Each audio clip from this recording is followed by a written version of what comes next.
একটা প্রশ্ন ইদানিং সবাই করে এবং সবার মনের মধ্যে আছে এবং আমার ইনবক্সেও ভর্তি হয়ে থাকে। আমারও একই প্রশ্ন।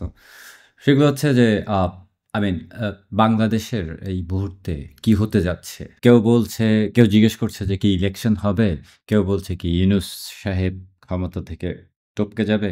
সেনাবাহিনী কি ক্ষমতা নিবে? বিএনপি কি তাহলে ক্ষমতায় চলেই আসছে বা জাতীয় সরকার গঠন হবে? এ ধরনের অনেক প্রশ্ন ছোড়াছুড়ি চলছে চারিদিকে এবং আমাদের মানুষজন যারা আছে তারা মোস্টলি হচ্ছে অনেক সময় কনফিউজ থাকছেন বা অর্গানাইজড ওয়েতে কোনো একটা কিছু করা প্ল্যান বা প্রোগ্রাম কতটুকু আছে অন্তত আমি জানি না, হয়তো আছে। গত মাস তিনেকের মধ্যে একটা ব্যাপার খেয়াল করবেন বা খেয়াল করেছেন আপনারা, সেটা হচ্ছে যে বিভিন্ন পত্রপত্রিকায় বা বিভিন্ন মিডিয়া আউটলেট বলেন, ওরা বিভিন্ন রকমের সার্ভে করেছে। সার্ভেগুলিতে মানে ইলেকশন সার্ভে আর কি, মানে ভোট ব্যাংকের সার্ভে, যেখানে কত পার্সেন্ট ভোট বিএনপির, কত পার্সেন্ট মানুষ আওয়ামী লীগকে ভোট দিবে, কত পার্সেন্ট মানুষ জামাতকে ভোট দিবে অ্যান্ড অল দ্যাট। এই সমস্ত সার্ভেগুলি যদিও I will always take it with a grain of salt. বেশিরভাগ সার্ভেগুলিতে দেখবেন আওয়ামী লীগের পার্সেন্টেজকে বলা হচ্ছে 10-15%, বিএনপিকে অনেক বেশি পার্সেন্টেজ দেওয়া হচ্ছে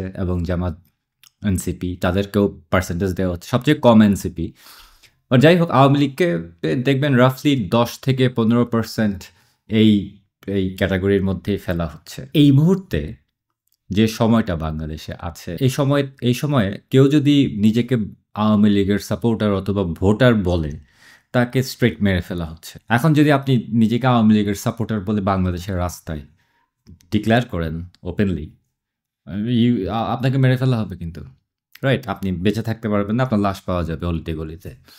সো এরকম একটা সময়েও আওয়ামী লীগের 10-15% ভোটার বা মানুষ বলছে ভোট দিবে, 10-15%। মানে এরা অনেক সাহসী, তারা সামনে এসে বলছে বা সামহাও তারা ম্যানেজ করছে তাদের সিকিউরিটি হোয়াটএভার। যদি এখন একটা ওপেন স্পেস থাকতো যেখানে মানে কোনো ভয় ভীতি নেই বা আপনি আওয়ামী লীগের সাপোর্টার বললে আপনাকে মেরে ফেলবে না, তাহলে দ্য রিয়েল নাম্বার ওই 10-15%-এর এটার অ্যাকচুয়াল নাম্বারটা কিন্তু অনেক হাই হবে। সো ইট মিনস যে আওয়ামী লীগের এখনও একটা ফাইটিং ফিল্ড আছে বাংলাদেশের ইলেকশনে, এবং আমার মনে হয় ইলেকশন যদি হয়, ফ্রি অ্যান্ড ফেয়ার ইলেকশন যদি হয়, আওয়ামী লীগ জিতেও যেতে পারে। এবং এই ভয়টাই কিন্তু বিএনপির মধ্যেও আছে, অন্যদের মধ্যেও আছে, বিএনপির মধ্যে বেশি আছে, যে কারণে তারা যত দ্রুত সম্ভব ইলেকশনটাকে নামিয়ে আনতে চাচ্ছে, ইলেকশন শুরু মানে করে ফেলতে চাচ্ছে। কারণ এবং আওয়ামী লীগকে বাদ দিয়ে করতে চাচ্ছে, আওয়ামী লীগকে যেন নিষিদ্ধ করা হয়, আওয়ামী লীগকে যেন আটকে রাখা হয়, আওয়ামী লীগ যেন কোনোভাবে ইলেকশনে অংশগ্রহণ করতে না পারে, অর্থাৎ ফ্রি অ্যান্ড ফেয়ার ইলেকশন হবে না। এটা হচ্ছে তাদের প্ল্যান, এবং জোর জবরদস্তি করে যত দ্রুত সম্ভব ইলেকশনটা করে ফেলা আওয়ামী লীগকে ছাড়া।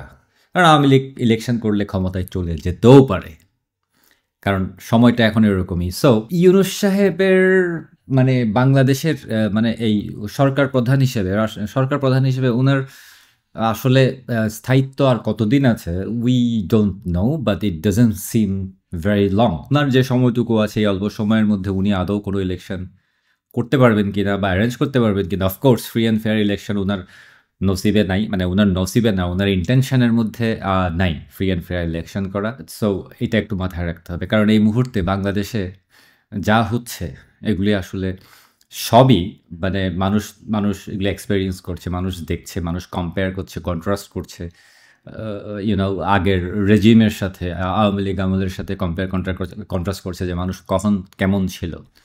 এখন তো আপনি চাঁদা না দিলেও আপনাকে জবাই করে মেরে ফেলা হচ্ছে, রাইট? প্রতিদিনই একটা না একটা আন্দোলন হচ্ছে, চাঁদাবাজির নামে আন্দোলন হচ্ছে, আর চাঁদাবাজির কথা তো বলে হলো আপনি। আর বিএনপির অবস্থা তো দেখতেই পাচ্ছেন সামনে, বিএনপির লোকজন কীভাবে চাঁদাবাজি করছে এবং বিএনপি ক্ষমতায় আসলে সামনে কী হতে পারে। এগুলি শুধু আমরা দেখছি তা না, আপনারাও দেখছেন, বাংলাদেশের মানুষও দেখছে, এবং বাংলাদেশের মানুষের ভিতর আবার সেই সুইং চলে আসছে যে মানে ওই ওই অ্যাওয়ারনেসটা চলে আসছে, সেই চিন্তাভাবনা অলরেডি চলে আসছে যে মনে হয় আগেই ভালো ছিলাম, বাংলাদেশের তো এই করুণ হাল কখনোই ছিল না, আমাদের করুণ হাল তো কখনোই এরকম ছিল না, আমরা তো একটু বেটার ছিলাম। হ্যাঁ, মানে গত 12 বছরে 16 বছরে we had a good time. এই জিনিসটা যত দিন গড়াবে ইলেকশন, মানে যত দিন গড়াবে, মানে ইউনূস সাহেব যতদিন ক্ষমতা ধরে আঁকড়ে থাকার চেষ্টা করবেন, ততদিনই এই জিনিসগুলো মানুষ আরো বেশি করে বুঝবে। 10-15% ভোট পরের ১ মাসের মধ্যে 25% হবে, তারপরের মাসে 35% হবে, you never know. Because main জিনিসটা হচ্ছে এখন আওয়ামী লীগকে ওরা মাঠে থাকতে দিচ্ছে না, আওয়ামী লীগকে তারা ইলেকশন করতে দিবে না, আওয়ামী লীগকে কিছুই করতে দিবে না, কোনো মিছিল করতে দিবে না, সমাবেশ করতে দিবে না, আওয়ামী লীগকে নিষিদ্ধ করে রাখার একটা প্রক্রিয়া চলছে and all that. End of the day বাংলাদেশের ইলেকশনের ফেসটাই হচ্ছে আওয়ামী লীগ এই মুহূর্তে।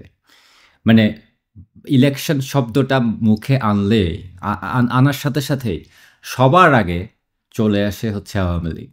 Not BNP, not NCP, not Jamaat, not at all, nope. আপনি আপনি যান জিজ্ঞেস করে দেখেন যে কাউকে, ask the person next to you, যে ইলেকশনের কথা বলেন আর উঠান একটু, সাথে সাথে দেখবেন এখানে আওয়ামী লীগের কথা চলে আসছে। So the face of the next election in Bangladesh is actually Awami League, যেটাকে কেউ ডিনাই করতে পারবে না।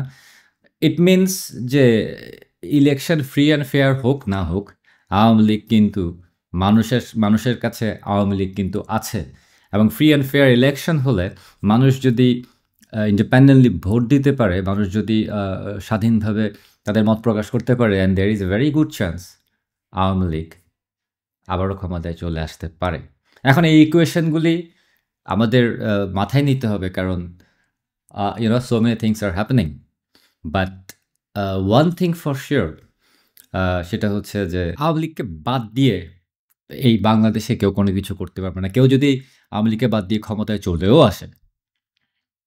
আসে, সেই ক্ষমতা বেশি দিনও টিকতে পারবে না বা টিকিয়ে রাখা যাবে না। এটা ইতিহাস থেকে যদি মানুষ শিক্ষা নেয় বেটার। আর যদি ইতিহাস থেকে কেউ শিক্ষা না নেয়, তাহলে তো ওই যে এখন সবাই বলছে না আগেই ভালো ছিলাম, এটাও কিন্তু রিলেটিং টু ইতিহাস। আশা করি বুঝতে পেরেছেন।